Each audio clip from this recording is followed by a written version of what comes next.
this video, we will discuss differencing in the context of generating functions.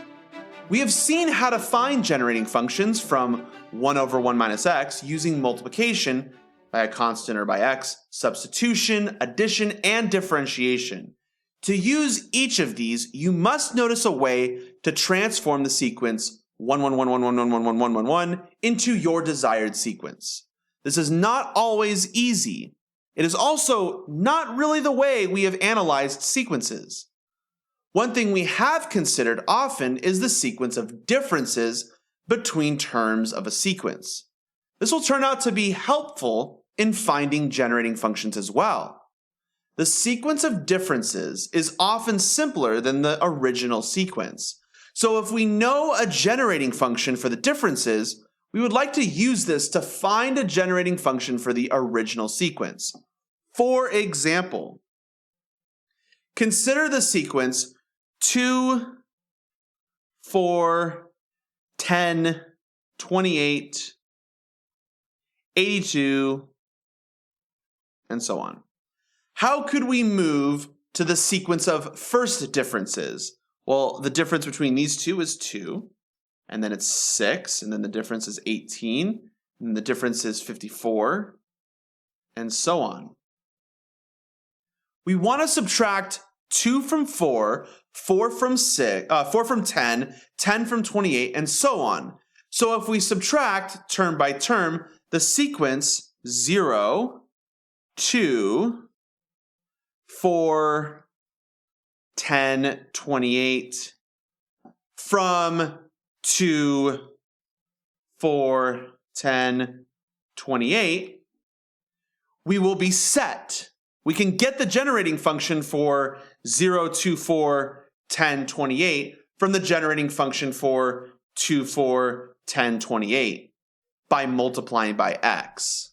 All right, well, let me get some room here.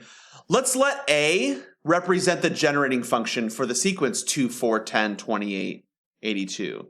That means that A equals 2 plus 4x, these are the terms of the sequence, plus 10x squared, plus 28x cubed, plus 82x to the fourth, and so on.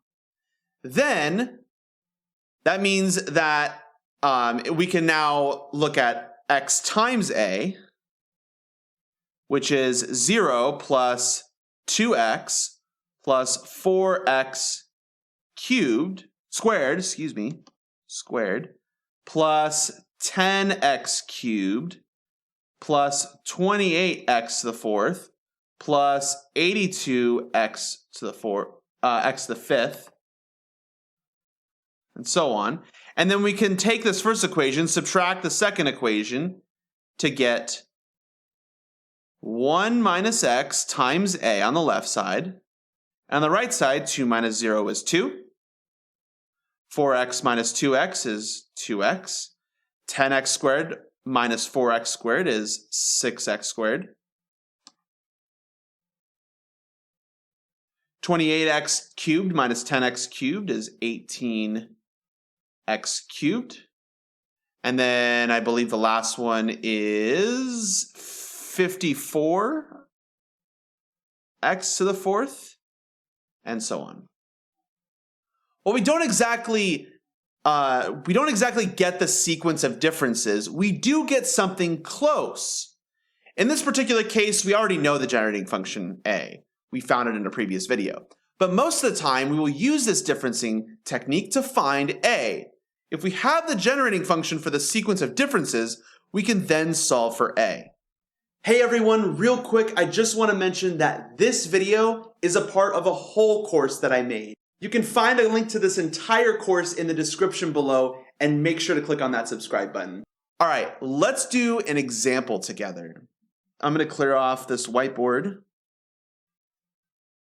And I have here, the problem says, find a generating function for 1, 3, 5, 7, 9. Okay. Notice that the sequence of differences is constant. we know how to find the generating function for any constant sequence. So denote the generating function for 13579 by a. So we have that a is 1 plus 3x plus 5x squared plus 7x cubed plus 9x to the fourth, and so on. And then we're going to look at x times a, which is 0 plus x plus 3x squared plus 5x cubed plus 7x to the fourth plus 9x to the fifth, and so on.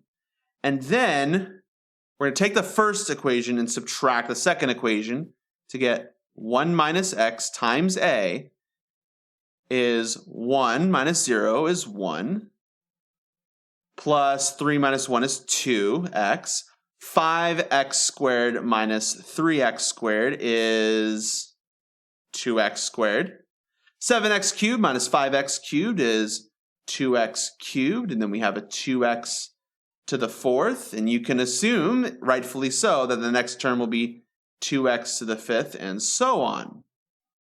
Okay. Which, by the way, this equals 2x divided by 1 minus x. Thus, we have that, plus 1. Technically, okay. I have to get that right. So that means that 1 minus x times a equals 2x over 1 minus x plus 1. Okay. Now solve for a. That means that a is 1 over 1 minus x plus 2x over 1 minus x squared.